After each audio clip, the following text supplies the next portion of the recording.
Okay, this is OK here,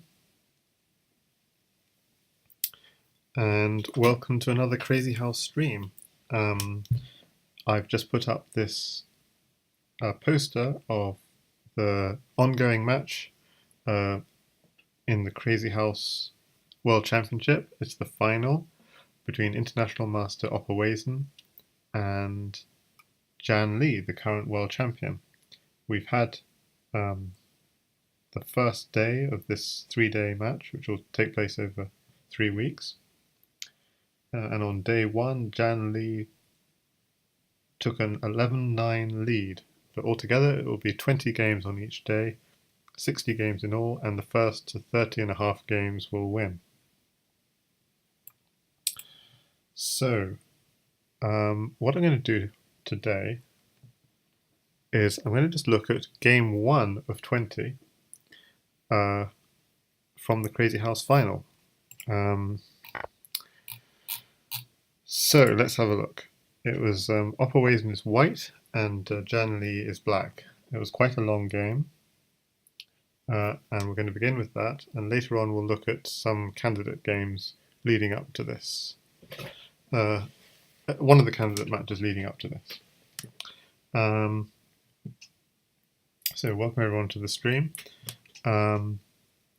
Opperwezen is white, and as promised, he goes e4, trying to e4 is supposed to be better for white, so he's trying to use some to play into theory, knowing that if he does play into theory, there should be a good advantage for white. And JannLee doesn't go bishop e7, he goes bishop c5, which is playing into the main line of 4 knights Italian.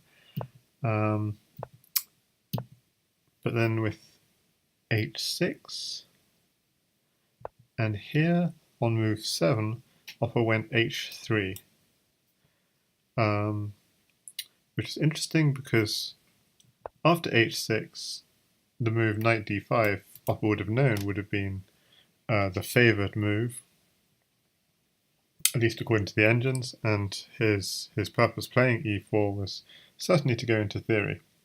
So as Molsteroid was commenting in the Lichess chat, h3 is so your opponent will keep playing the losing line in future games. Well, sort of hoping that you'll still get an advantage with h3, but you're still playing main line. You've still got the slight edge.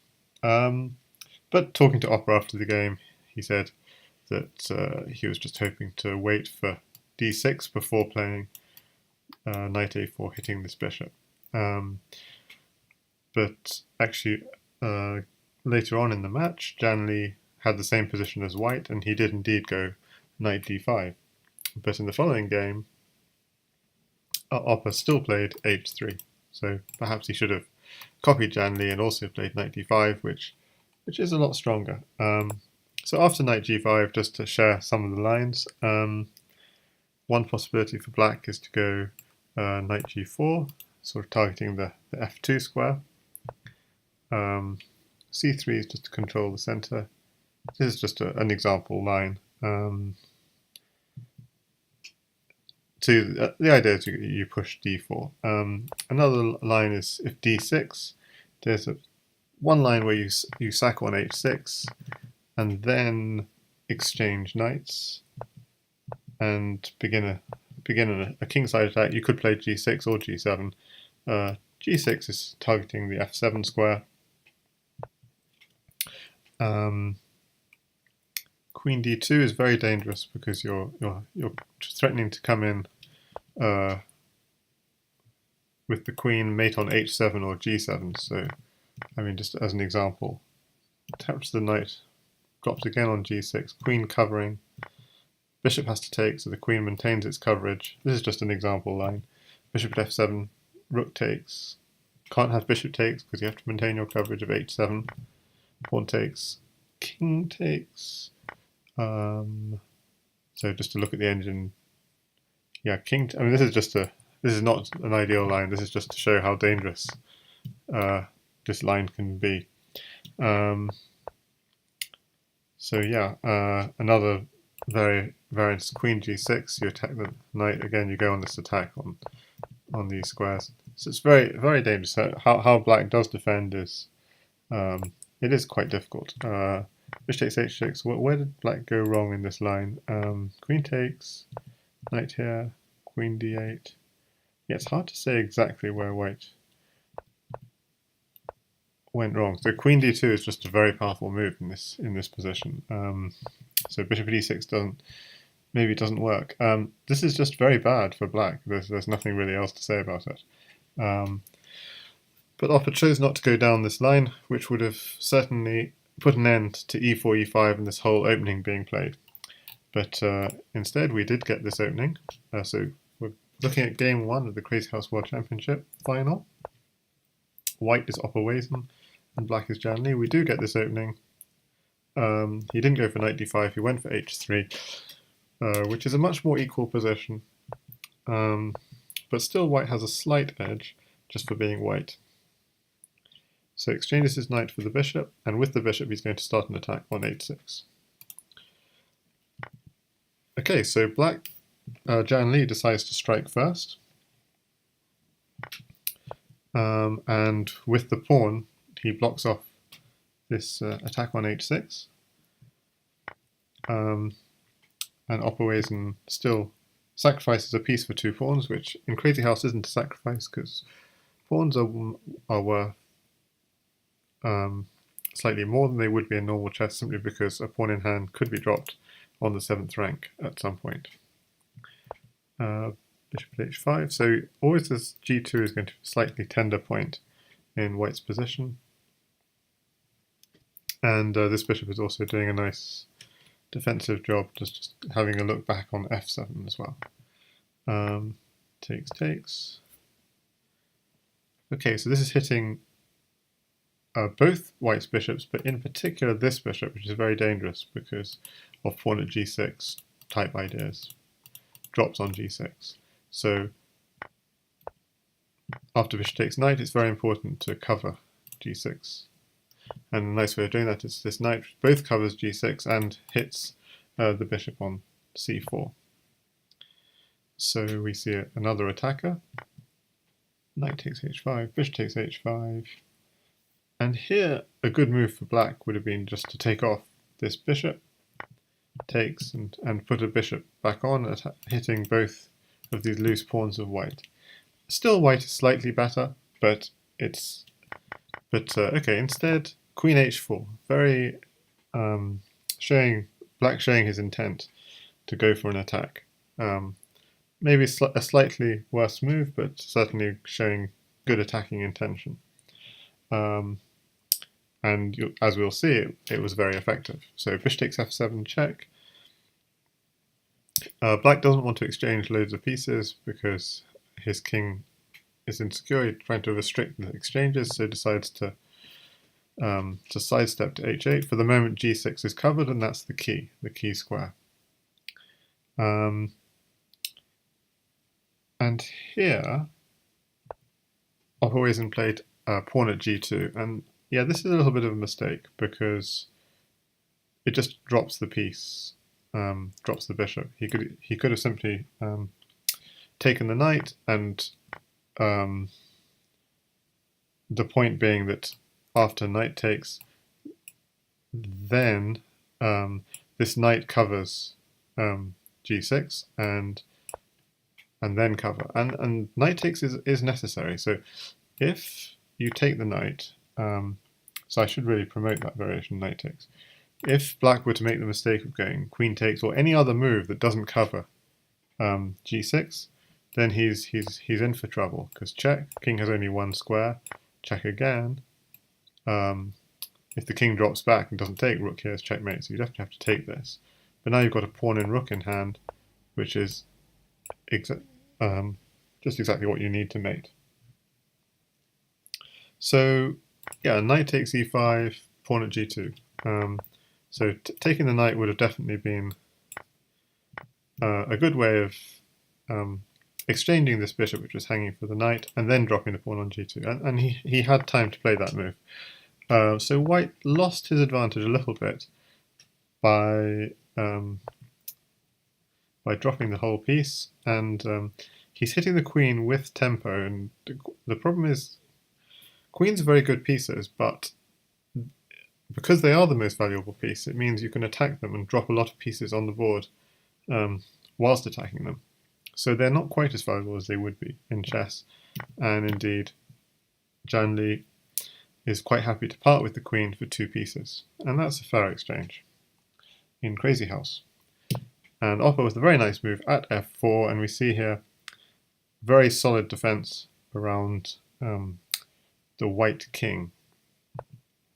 And with this move, bishop at h7, very solid defense around the black king also. He doesn't want to move that knight, because otherwise g6 might have become a tender square. So any knight move, like here, for example, let's just look at the engine. What would be the... This is queen h5, but it would all be... The light squares around the black king are too weak to... So yeah, knight at d7 would be a mistake for sure. Queen h5 being one move, for example. But okay, so he's happy to give away that knight. But interestingly, he's replacing it with another knight, and he has eyes on this f3 square. And it was this position, actually, I've spent probably several hours actually looking at this for no particular reason. I just thought it was interesting because if you look at the engine, it would say 0-0. It's a fairly even position. If we look at the material count, white has a queen for 2 bishops. And, oh, he's got also an extra pawn. So a queen and a pawn for 2 bishops. There would be a huge difference if that pawn were a pawn in hand, actually, rather than a pawn already on the board. Because one thing white does not have is a pawn in hand. And a pawn in hand is obviously worth a lot. Yeah, it's worth a little bit more than a pawn on the board. Pawn on the board can't be dropped on the 7th rank. A pawn on the board can't be dropped in a certain protective position. Now the move opper played here, I'm not saying it's a bad move. In fact, it may even be one of the better moves in the position. But it doesn't drop any of the pieces he has in hand, and it slightly weakens his structure, and it weakens e4. So it's possible that for those reasons one might argue it's a weak move. On the other hand, there are other reasons for which it's an incredibly strong move. And that is that this black knight is actually the most dangerous piece. It's the most advanced piece of black's. It is hitting this f3 square, this very sensitive square, close to white's king.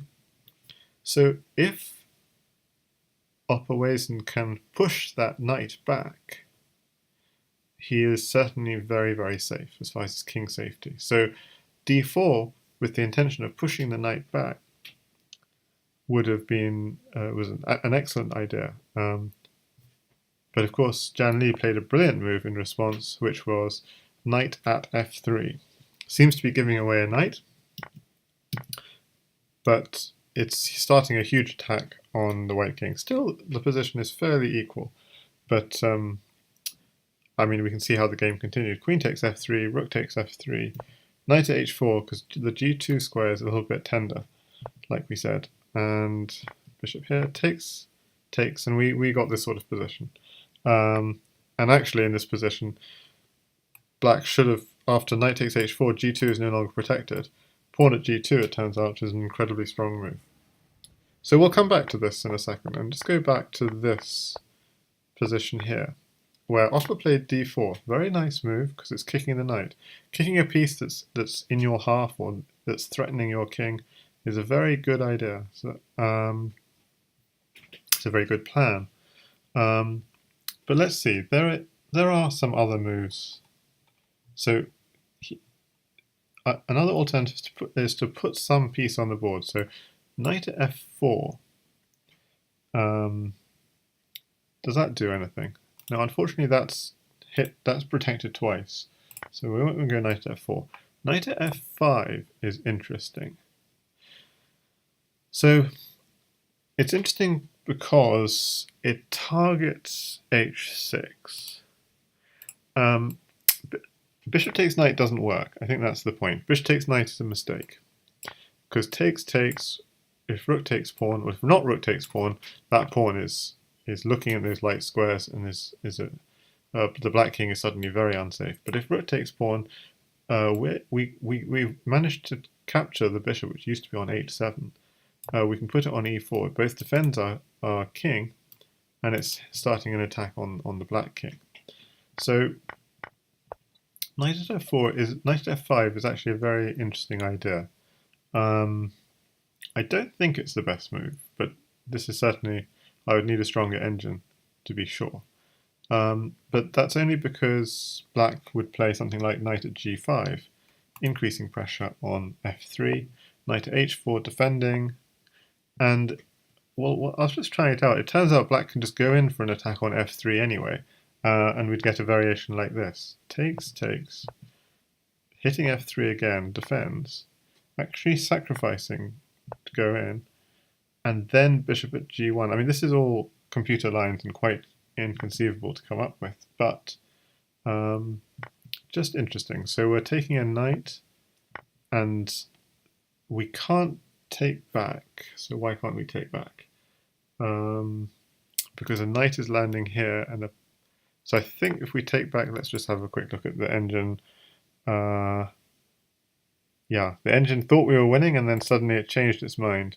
Knight at g5, king g2. Okay, is it bishop at f3? Why would that work? Bishop at f3, why can't we take with the knight? So taking with the knight actually gets us mated. So can we see why that's true? So we've got a pawn here. If we ever stepped to h1, we'd get a pawn on g2. So we'd have to go stepping to g1.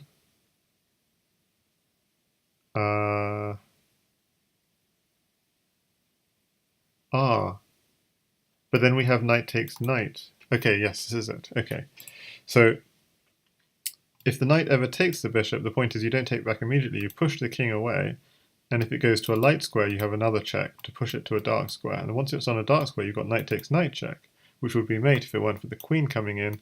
Knight takes, and now you have a queen in hand, which is landing on h2 with checkmate. So that's why that's not possible. So you're forced to take with the queen, but again, you're going to be able to push the king to a dark square, is the basic idea. So it's a mate in 10, so it's not something completely straightforward, but that is something. So going back a second. So we were looking at the line with knight at g5, and we're saying if you could just push through on f3, it turns out, yeah, bishop at g1 is this very interesting move. Rook takes g1. Yeah, why does rook takes g1 not work? Because then that leaves f2 hanging with now huge pressure on g4. So maybe it's possible. Maybe this is another line, and maybe it's not so bad. But yeah, the white king is getting a huge attack. But anyway, so just to show the line, bishop at g1, king takes knight, bishop takes knight. We don't take it back. We try and run back with the king and get safe. And now we don't have two knights on here, so we can take this. Takes back, queen takes. Okay, unfortunately black has another knight in hand, so this is the problem we're facing. We can't let go of this f3 square, or a second knight will land on f3, and we'll be in big trouble. Okay, we tried to run up. Okay, and the point here is that white's just lost a lot of material, and it's not mate, but it will be. It will be eventually. I mean, black is crushing with so much material, and in the meantime, I mean, here knight here and queen here is a mating threat. So you can't go taking this bishop, and if you take this bishop, then there's something else, I'm sure, happening. Like knight here, queen here check and a rook here check. So this is really tough to defend for white. So just going back, so this f3 square is really a problem, as we can see. So what to do? So and in light of that f3 square being a problem, we can see how Opper's move d4 is not really as bad as it's not so bad. Rook takes bishop, takes, and d4. Another try is queen at d5. So this is quite an interesting position because black has a lot of options. If you perceive the pawn on b7 to be a weakness, a natural move would be to put a bishop on c6 and defend that pawn. And probably white's best move in that position is to take the rook, take back, and put a rook on e7, and that position looks about equal. But if you notice that actually after queen at d5, black could replace the bishop on c5, beginning all the threats on f2, with the idea that if you did ever take this pawn, the rook could just swing over to f8 and the queen is sort of a bit misplaced, and we now have got 3 pieces hitting on f2.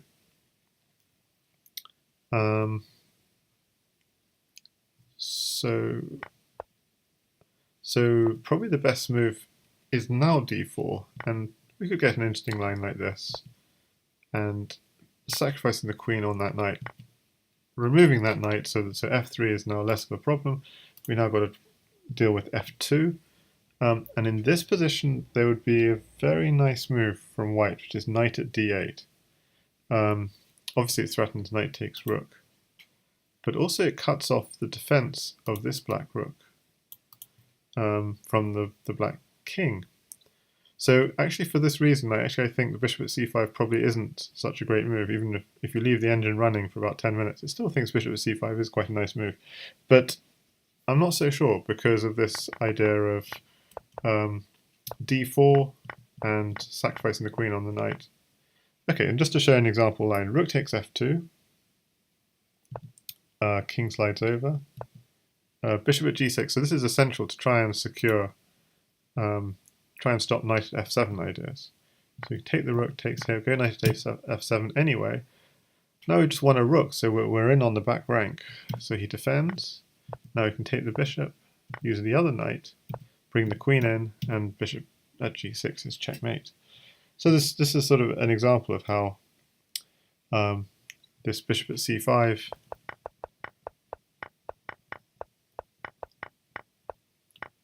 you can sacrifice the queen on the knight and actually block off the back rank, and this is actually quite an interesting idea that white has. Another move for black after queen at d5 is just doubling up the rooks. That makes sure this rook doesn't get... and again, I think queen at takes b7 would be a mistake in this position, so I think black would certainly be better after something like this. So rook a f8 is certainly an interesting move. Knight at g5 is another idea. It's just straight up. We know that f7 is such a crucial square to defend, as we saw in that earlier attack. But f3 is a crucial point to attack. So knight at g5 is interesting. And this may be also an interesting... I mean, this maybe that's unlikely to be the best line, but there was one other line I thought was interesting. Yes, the one other line I thought was interesting, this is a really interesting one, is bishop at g8. I think this is the best move for black in this position.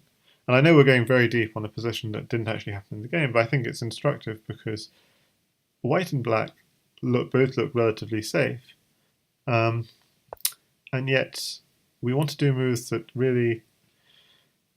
If you're really safe, it means you can attack with impunity. So bishop at g8 is a wonderful move because it covers f7, it covers h7, it allows this bishop to go off. But you have to be a little bit careful because g6 isn't covered. Well, it isn't covered if the bishop and knight. It's covered fine for now. But okay, so bishop at g8 is a very interesting move. At first sight, the threat is rook takes f7 and takes the queen. No, I've got this all wrong. Sorry about this. I put the bishop at g8 too early. It's here that bishop at g8 should come in. So if white were to play a move like knight h4, so discarding h3, so rook takes f2 is a very natural idea, and seems to be a good idea. You're winning a pawn and the queen is under attack. So on the face of it, this is a nice move. It turns out not, and apparently the black king looks fairly safe, so why not? Turns out not to be such a good move because of g6 being weak. And white can respond with queen takes knight, having a knight in hand to put on g6. Now, black doesn't want to lose a whole rook. If black just takes the queen, he's losing his rook. So suppose he exchanges his rook first and then takes the queen. But now this knight comes in on g6. Takes. The rook in the corner, which we just, well, otherwise you lose the rook, and this would be checkmate. So this isn't a forced mate, because obviously black could just sacrifice the rook, but this is clearly not good for black. So rook takes pawn looks like a good idea, but it just doesn't work because of queen takes knight and the knight on g6. So this knight is clearly a problem piece. So what do you do with problem pieces? You try to push them away from your king. So at g5, I think, is quite a good move for black. And I'm not sure if queen takes b7 is a good move, but there's an interesting line here. Takes the knight, takes the rook, and I think this will probably be good for black. F takes g3, at h2, check, king takes h2, rook takes f1. Yeah, I mean, to show why this is good for black, queen takes rook gets you into all kinds of trouble, because you get these two knights coming in, and you can't go here because of pawn here checkmate. You have to sacrifice your queen, and you're getting checkmated with the bishops and the rook and the queen and so on. So yeah, in this sort of situation, you can't even take back this rook. So you'd have to play something like knight at g6, check, bishop takes g6, sacrifice your queen and bishop here, and yeah, I mean, but still black is completely winning in this line.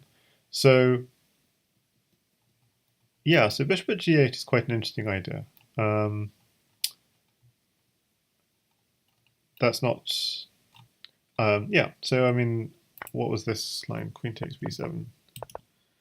Knight, instead of knight at h4, you could also go queen takes b7 immediately. I don't think that really works, because at f3, the queen is just sort of out of the attack, and oh, this is beautiful. Yeah, this is really beautiful. Okay.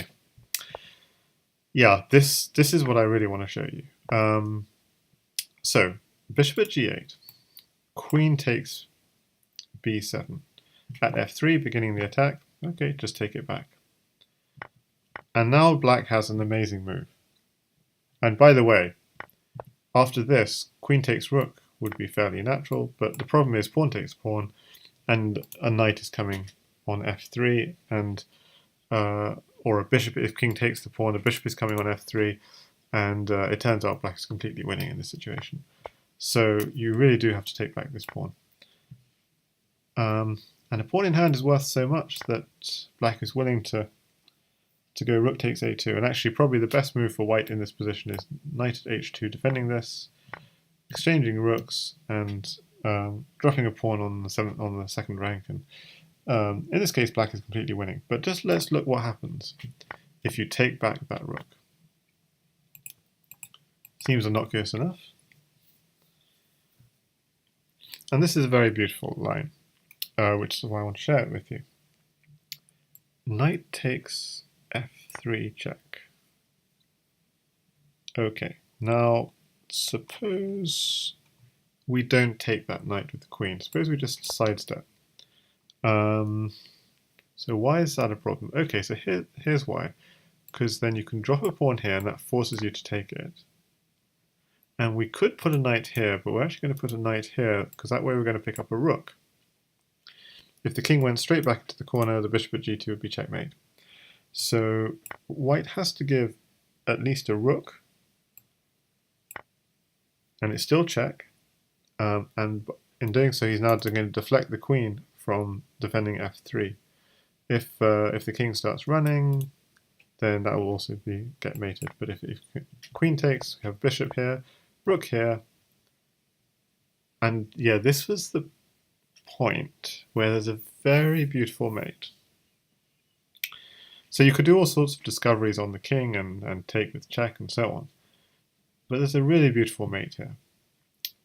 Bishop at g1. The idea of this mate is if queen takes bishop, rook takes queen, double check, king takes queen at g2, checkmate.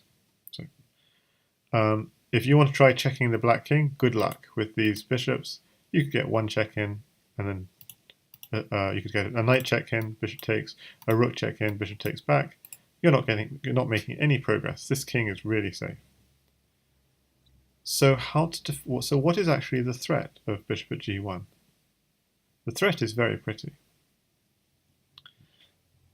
Suppose you were to do knight at h4, just to say defending this. The threat is rook here. You can't take the rook, so it's a double, because it's defended by the bishop, and it's a double check, so you can't block it, so you have to move the king. But our rook here is checkmate. So I think that's a really nice pattern, and it's one I haven't seen before. So if you've got the bishop and rook lined up for a discovered check, going rook across, defended, and then rook here, checkmate. It's a very nice pattern, a quite unusual pattern.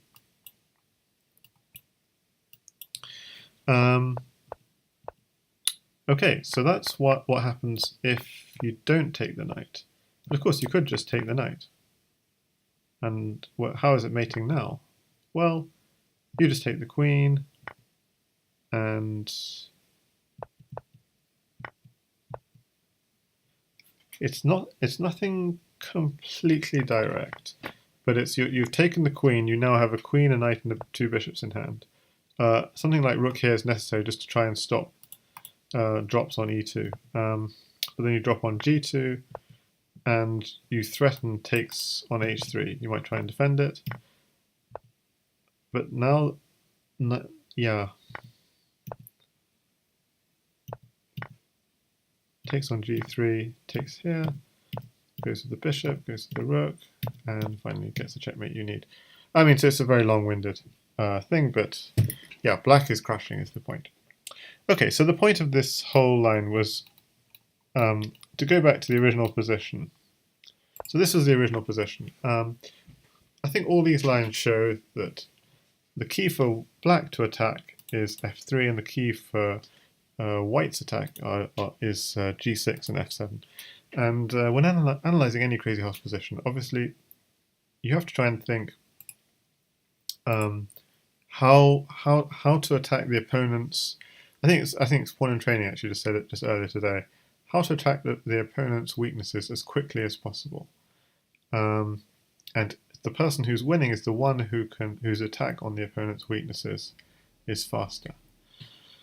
So when trying to analyse a position, you have to try and identify what are those weaknesses, and try and attack them. Now, queen at d4 is interesting, and knight at f5 was interesting.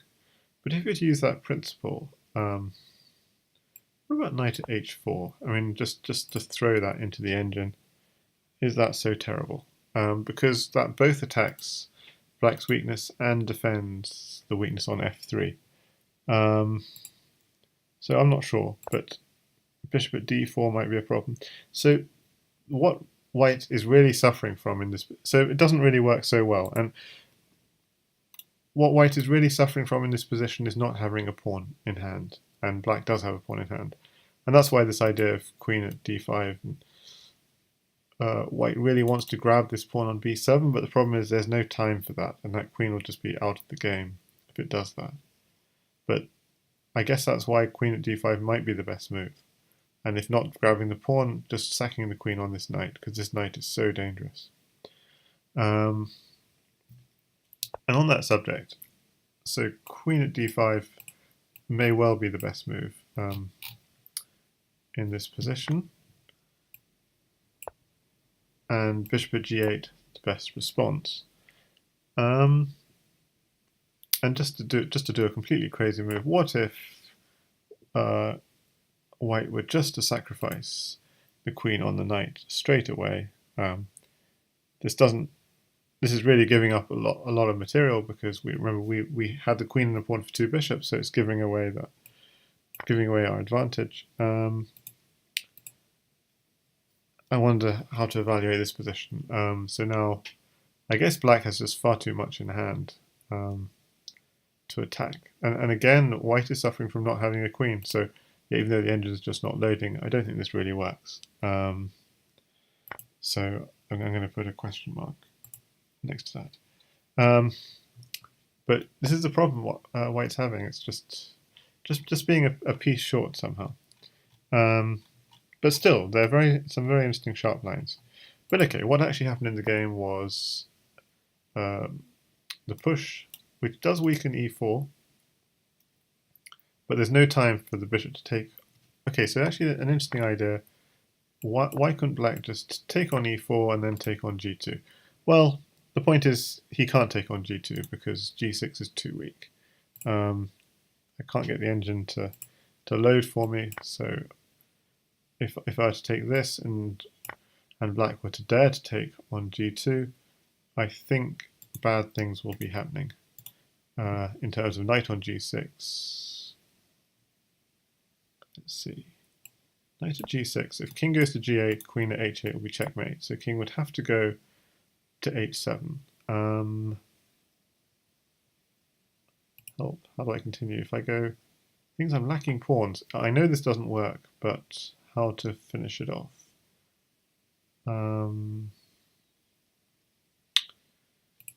So if I go knight here, does that work? Because I got pawn takes knight. Yeah, I think that even that might work. Hi there, flourish. The engine's not loading for me, but actually I could just reload this thing and see if, in the hope that I can.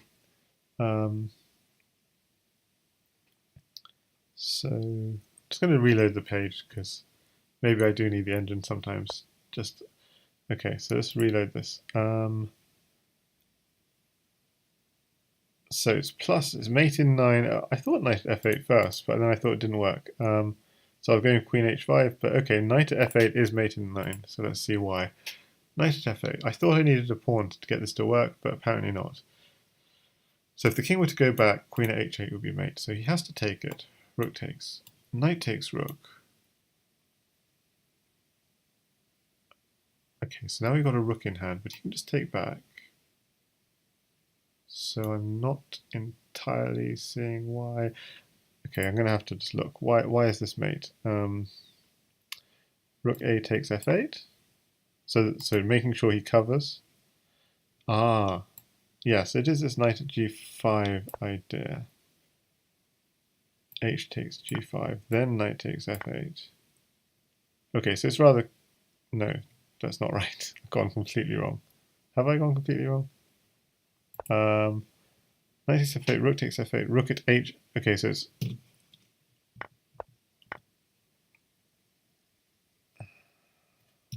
Okay, I'll look what this mate is. I'm not seeing it. Knight takes f8, rook takes f8, rook at h8. So you sack both your knights? Interesting.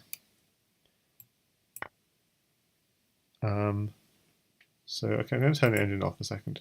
It says rook at h8. I'm not seeing... So suppose I did put a rook on h8 and he runs out, then I have queen here and it's checkmate. Okay. So if I put a rook at h8, he definitely has to take it. So he either takes it with the rook or with the king. If he takes it with the king, I've got knight here and then queen swinging across, and that'll be mate very soon. So he definitely wants to take it with the rook. So rook at h8, rook, and I'll just put the engine on just to check that I'm not going completely wrong. But the engine's not working for me today. So rook takes. Okay, let's see the mate. Knight and queen. How to mate with the knight and queen in this position. Maybe knight at g5. So if he steps back, queen here will be checkmate. So he has to take it. But then I have queen here check, which he could block. But then I have I'm running short. Oh, yes. No. Yes. Queen here check? That way I get a pawn if he blocks. If he just runs back, then I've got queen here checkmate. But if he blocks with something, say a knight being the most inconvenient looking piece to block with, then I've got queen takes knight, king here, king back. If it's a pawn, that's checkmate straight away. But if it's a knight, it's also checkmate. So, yeah, okay, we found it in the end, but having to struggle a little here. Okay, so the idea was opening up this file, and rook at h8 is a little bit hard to find, I have to admit. So again, if king takes h8, the point is just knight here. If king here, you're winning the rook with check, and that's obviously mating very soon. If king here, then queen here, you're winning everything. King takes knight, and I mean a very slow mate is just giving up your queen like so, and when he blocks, putting a rook here would be checkmate. Okay, so the point of all that is, okay, so we're just going back to the main line. So we're realizing this, what are the weak squares in black's position, what are the weak squares in white's position. Okay, now let's see how the game continued, because we've gone on a bit of diversion. Okay, so notice how JannLee he's very good at identifying this weak point in white's position, and he is absolutely going to hit it. And opperwezen is also very accurate in his defense, protecting. Now, oh yeah, so worth saying, yeah, to take this knight would definitely have been a bad idea. Instead of if you go bishop takes knight, pawn takes, you lose your defender, and you have now white pieces closer to your king. Even if you go rook to, you might think, oh, isn't this giving up a free pawn? Bishop takes knight, pawn takes, rook takes. No, because white puts on a bishop defending and attacking the black king. So this is quite an important point. Okay, at f3, g takes f3, knight takes h3. So this is a variation we saw earlier, and indeed it happens in the game. King h2 and bishop h5. So really hitting on this f3 square. No, something's going wrong. Something's going wrong. This was the variation we saw earlier. So let us actually get back to the game, which we've just lost. Lost track of the game now. And all these variations. Okay, let's get back to the game. So d4. So d4, interesting move. Takes. Okay, so what actually happens in the game is opperwezen gives up his queen to try and get some safety. And this is very interesting. You might think, why not just take the free knight? Taking the knight would be a disastrous move for JannLee in this position. So he was very smart not to, because it leaves the f7 square unprotected. Knight takes pawn, put the other knight in.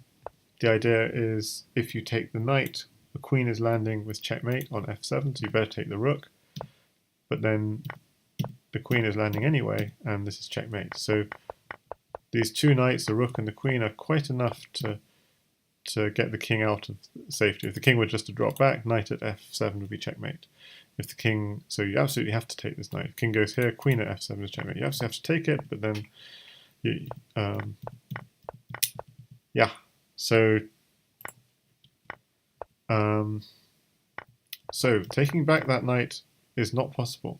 So what Jan does is he does bishop takes e4 with a second piece, hoping to take this knight with this bishop.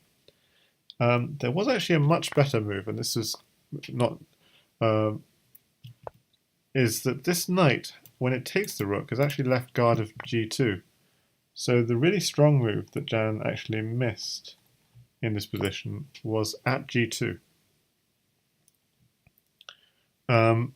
And this pawn can absolutely not be taken, because if you take it, the bishop takes the knight with check. And if the king drops back, queen at g2 is checkmate. If the king comes out, then knight at g5 or something is coming. In fact, not even knight at g5. Bishop takes e4 first. So we'll look at that line. King takes again, and the king. This is a very nice tactic. You keep the king in the center of the board with a move like this. And now you're blocking off the escape route this way. You can block off the escape route the other way even. With this diagonal is shut off, and with the final pawn you mate. There's nowhere else for the king to go. This bishop's actually cutting off everything. This bishop together with this bishop, and also this pawn and this pawn. So everything is cut off. So that's an example. You have so much material, so it's easy to mate. So actually, after at g2, what does white do? Probably white's best defense is knight here check, which has to be taken, or else we get all sorts of mating ideas, and then taking the pawn on g2. But black is clearly winning in this position. But g2 was missed, and JannLee played bishop takes e4, which is also good. Knight f4 hitting the bishops. So we have this sort of web of bishops and a web of knights trying to protect. h7, trying to be very secure. Rook at e3. So rook at e3 was actually a mistake, because he had a move to take off one of these attacking bishops, and just this may just be delaying the inevitable a little bit, but it would have, yeah, it would be a line like this. I mean, at the end of that line, it may be equal, but maybe there was something else black could have played.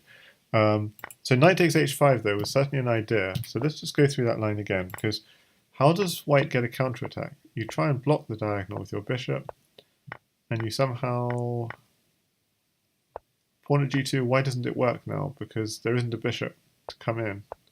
So somehow you have to control the diagonals, and now look, you have to control that. You have to control lines. You're trying to control diagonals. You're trying to control the back rank, and somehow white just about manages to start getting control over some of these really important lines across the board.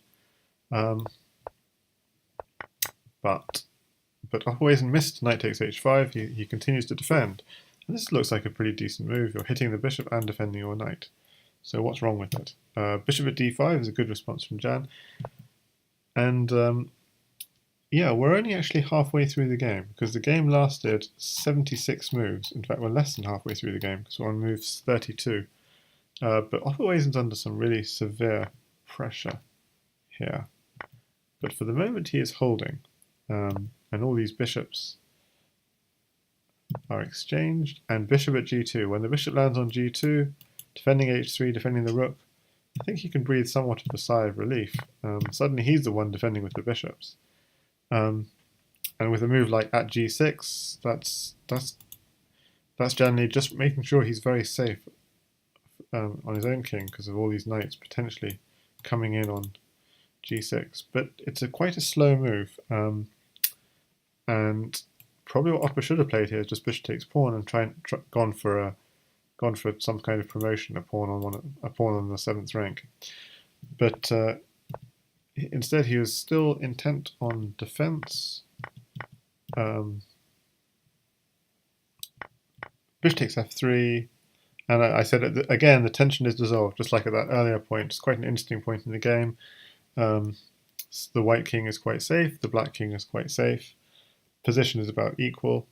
But unlike that earlier position where we were suggesting queen at d5 might be a better move, this time it's black to move. And I haven't analysed it in quite as much depth as last time. But knight at g5 is a strong move, hitting that bishop. If you move the bishop, you're kind of wasting a tempo. You have all these pieces you really want to put on the board. But on the other hand, that bishop is a very valuable defensive piece. So, okay, so he defends with a knight, takes, and puts a bishop on that diagonal. I think a really important to play d5 or something in this position. So you might lose a pawn in the process. So that's probably why he didn't. But yeah, my engine's not turning on. So even though you lose a pawn in the process, I think you're getting rid of a defender, and you're winning a bishop, and that bishop's a good defender. So yeah, d5 apparently was a good move. So knight at d2, he just continues defending. Knight goes back to g2. g2 is not a great square for the knight. In chess, it's okay to fianchetto your knight, and probably in Crazyhouse too, but ideally a bishop should be on that square. And yeah, at this point, you can see 1, 2, 3, 4 black pieces hitting on f3, and that's the theme of this game, and the theme of these variations we looked at as well. And Opper is desperate at this point.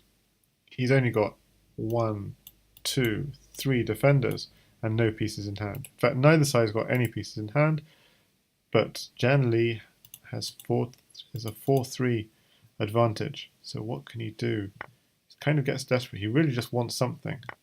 So he just sacks his piece for a pawn and hits the rook. And at this point, actually, what I realized even during the game is white can never go pawn takes rook if you go bishop takes knight. Because bishop takes knight, you take the rook, I take the queen, and pawn takes pawn is not mating. Well, neither side's got any pieces in hand. So pawn takes rook wasn't actually a threat, a direct threat. He could have just gone bishop takes knight, knight takes, bishop takes knight, knight takes, and then queen takes. And again, you can't take the rook or you take the queen. But JannLee led with the queen, so he gave up the queen. So it wasn't necessary to give up the queen first. In fact, so white would have been crushing just by doing this. This is very strong for black. But JannLee led with the queen. It's still reasonably good for black, but it's quite difficult. Knight here. Of course, both sides are probably in quite severe time pressure now. There is a 2-second increment, but the game had now gone for 50 plus moves. Bishop at f6. Yeah, this is a mistake because if you realize that Opper only has a queen in hand, it means he has no blockers, and so moves like bishop at c4, b5, a6, they take control of the diagonal, and so they would have been very strong in this position. But bishop f6, he's really concerned with safety, probably worried about drops on his back rank, so it's quite a reasonable thought. c4, and he actually takes off that pawn. And yeah, so interestingly, there is a crazy tactic that black has in this position, which is rook takes g3. The idea is you give up the rook for 2 pawns. Not only 2 pawns, but a quite nice attack. And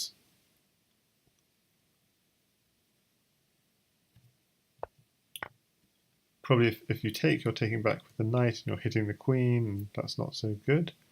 This knight is also potentially getting taken. So yeah, knight e3 is a very reasonable move. The knight is en prise. The rook is suddenly, this rook takes g3 is both attacking the knight, and now we've got a check, so moving the knight to e3 seems a very reasonable thing to do. Okay, but bishop takes pawn, so the knight can't take back because it's pinned. And if we block, we're winning a rook, and a rook's a very dangerous piece to win because so we block. Black doesn't yet have a rook, but okay, now black has a rook. So this is why this is a kind of dangerous kind of position. So this is just a sample line. You stay defended, and then this is a very weird move. Rook at d3, but it's very powerful. Takes, just diverting the rook, sorry, from d3. And now you're winning the queen with check.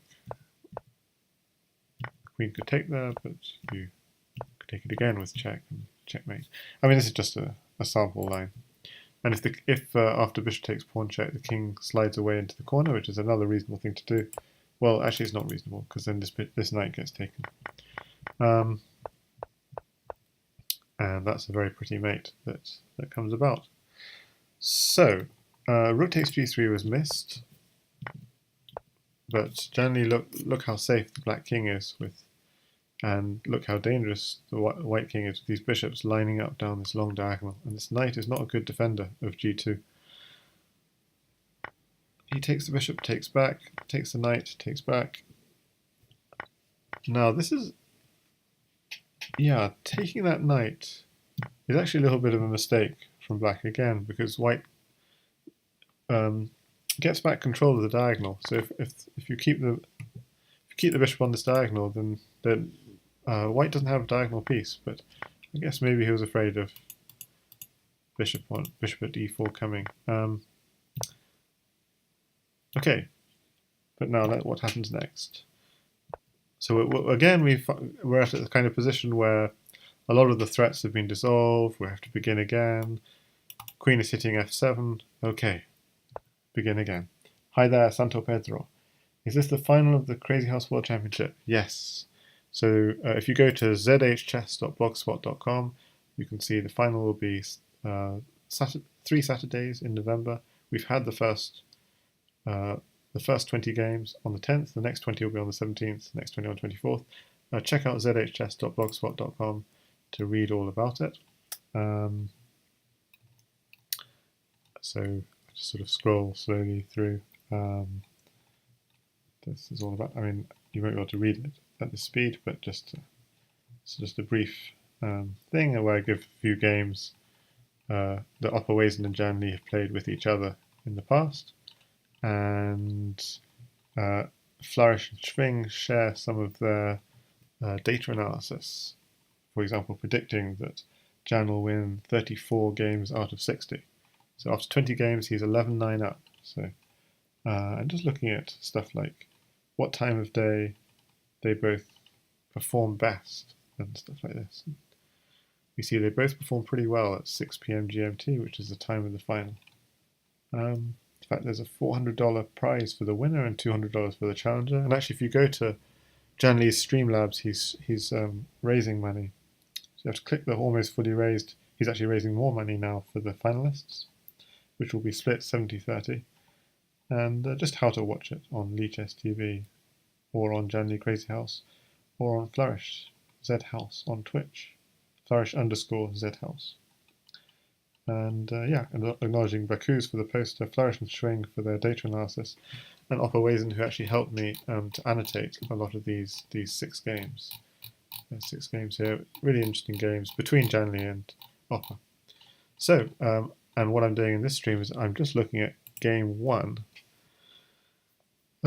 Game 1, and it's been I didn't mean to spend the whole stream on game 1, but I just knew that I had to. Because I just spent so many hours analysing this one game, and I just thought, well, I can't do a stream on several of these games. I can just do a stream on this one game. So that's what I'm doing tonight. And I might, if I have time, go on to other things, but it seems this is really taking up a lot of time. So we've got to the point, again, we find a very interesting position. If we look at material, yeah, white's doing okay in terms of material. So we see white has a rook and a queen, and a rook and a queen for, is that really true? A rook and a queen for a knight, and 1 pawn. Is that it? Or is it 2 pawns? And 2 pawns. A rook and a queen for a knight and 2 pawns. Now in chess, I mean, that would be crazy. A rook and a queen up. Is that really true? It does seem to be. He's got a rook and a queen up for a knight and 2 pawns. So, yeah, you'd think he's doing okay, is Opper here. But the structure of his king is not so safe. The point that we've seen this whole game, we're on move 56, the point of entry into his king is f3. That's been the problem square for almost the whole game. And look at the black king, how safe it is. Triple pawns on the g file. Bishops controlling key squares. Only one rook on the back rank, so if opper does have an attack, you'd think it would be on the back rank. But really, and the knight's also controlling a lot of squares. A lot of weak squares. I mean, these knights are doing a great job controlling dark squares. Bishop's doing a good job controlling light squares. Pretty difficult. I mean, if I turn the engine's not working for me just now, it is working for me. Yeah, +5 for opper. So just because of the huge material advantage, he's doing okay. Let's see how it continues. Bishop at e3.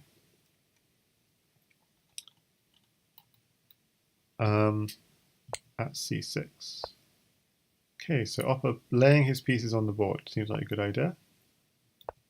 Again, JannLee uses a fairly defensive looking move, defending f7. Okay, opper pushing. Takes. This seems like a reasonable thing to do. You're picking up a pawn in hand, and now you're picking up some more pawns in hand. And why not take this pawn? So if I just ask the engine a second. Because none of these squares are controlled, so it's not as if black could put a bishop hitting your queen if you did take this pawn.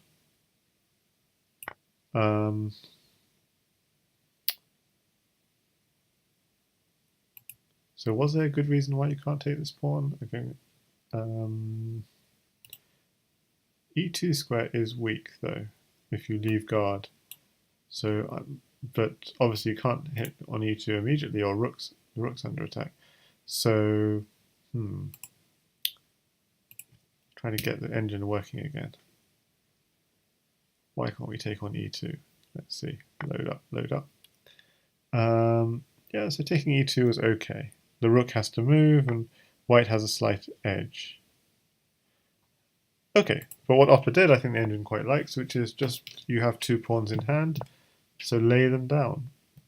But actually, maybe taking on c6, as we'll see, might have been slightly better, because the key weakness in white's position is f3, and that c6 pawn just enables black to start attacking again. And opper does the very natural thing to do. I am not having a bishop on that diagonal. I'm not having a bishop attacking f3. Okay, so you take it. And again, what opper did seems very reasonable, which is taking that pawn. Because if you don't take that pawn, we'll get a pawn landing here and another pawn landing here. During the game, I was thinking, well, why not just promote to a queen at this point? And it is quite a reasonable thing to do, but actually, this is what makes it really bad. I mean, the engine might even like the move promote to queen, but you have to defend this knight. Even if you move the knight, the problem is knight takes g3 is coming, and you've got another pawn landing on e2, and this is really bad actually for white. You might have a queen on the back rank, you might even have 2 queens on the back rank, but that bishop and knight are actually defending perfectly fine. And moreover, black has another rook in hand to defend his back rank if necessary, if white ever did get through. To land on, you could put another rook on g8, and that would also be double defended. So it's incredible how safe black is despite the huge material deficit. So what else could white do? White could do a move like queen d1, but again, this sort of I was just playing around. You get a variation like this. Knight threatening, knight takes g4, so you have to defend it. Takes g4 anyway, takes it. Queen here. This is just a sort of fantasy variation. Okay, we try and break through, try and defend. But yeah, black is completely winning. Despite those 2 pawns. Rook at c8 is another try at e4. It's just very unclear because of this. You get this pawn on e2 landing. It's really difficult. So what opper did looks really reasonable. Why not just take back this pawn? But JannLee, under time, in time pressure, really plays some awesome Crazyhouse. Knight f4, revealed attack on the queen, and also an attack on h3. Okay, so he takes. If he took the queen, he's happy to take back with the knight, and he's really happy. Bishop's off that diagonal. Instead, pawn takes, so the queen is now hanging. Queen moves, check, and now we have a lot of pressure on here. Knight comes in as check, and this is already mating, I think. He takes the queen, tries to defend any mate, rook here.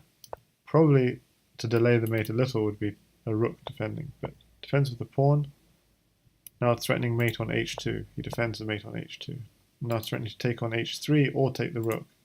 Difficult to defend both, except by taking that pawn. If you take that pawn, you leave h3 empty, and now knight g5, king goes back, queen h3, checkmate. So yeah, really strong attacking by JannLee on the light squares. If I just play through the whole game again, just to show, this is game one, and this has been an analysis of this one game. So Opper actually avoiding theory by playing h3, when he could have gone down mainline theory with knight d5. Jan grabs a pawn to defend. He doesn't want the sack on h6, but the sack on h6 is coming anyway, as we will see. Defends. Actually, it's not coming anyway, sorry.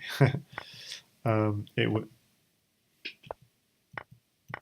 Okay, and we're in this position where f3 was the key for black, and really brilliant move. Not playing at f3 immediately. Actually, this is quite an interesting idea. Why not play at f3 immediately? Seems like a very reasonable thing to do. Since f3 is such a weakness, why not do this?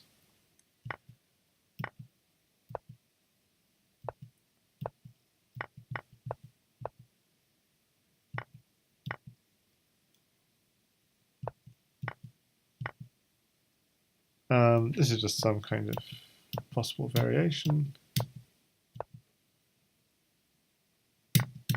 Well, actually, yeah, black can't make progress.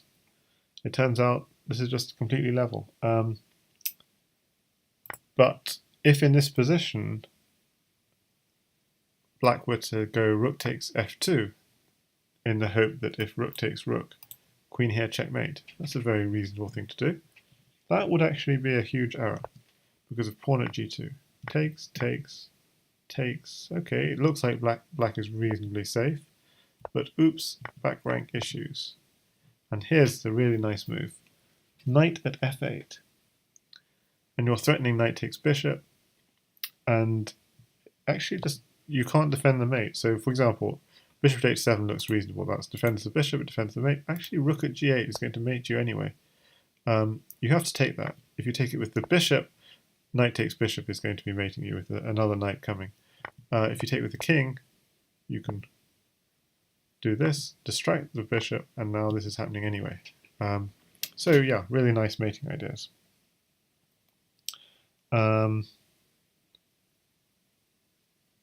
So yeah. So that's why pawn at f3 doesn't work so nicely, and knight at f3 is a very, very nice find from Jan. And yeah, so to continue with the game, that we're back on the game, takes the rook.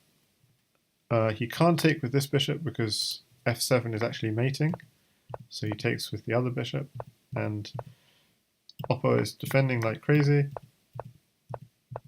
and Jan is attacking, and over the course of this sequence of moves, Oppo actually successfully defends, picking up quite a lot of material in the process. A few misses from JannLee in his attacking, like leading with the queen here was not necessary. Missing bishop at c4 here would have been a stronger move. and missing rook takes g3, which is crushing, it turned out, in this position. And after it all, it turned out white was actually again slightly better, but this is a very good defense from Jan, and somehow this diagonal came to life. Losing that bishop was rather unfortunate. Maybe taking this pawn would have been a good idea. It seemed like a good idea to go straight in with the attack on the back rank, but somehow the back rank is actually more solid than it looks because of these double defense of f8 and g8. And this looks fine for white, but it's not, because of this revealed attack, and then check, and this g3 is falling, and everything's falling. Just incredible attack from JannLee.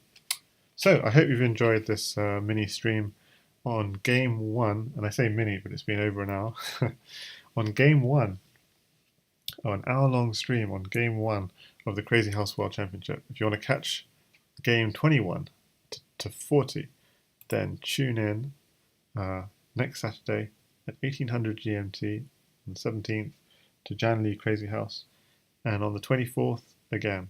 And although JannLee will not be talking much, so if you want to hear people talking, go to flourish_zhouse. And in the third week, the 24th, I hope to be streaming myself. So see you then, and I hope you've enjoyed this taster of the CWC final. So I'm going to close this stream now, and I might be back in a couple of minutes with another stream. But thank you everyone for watching.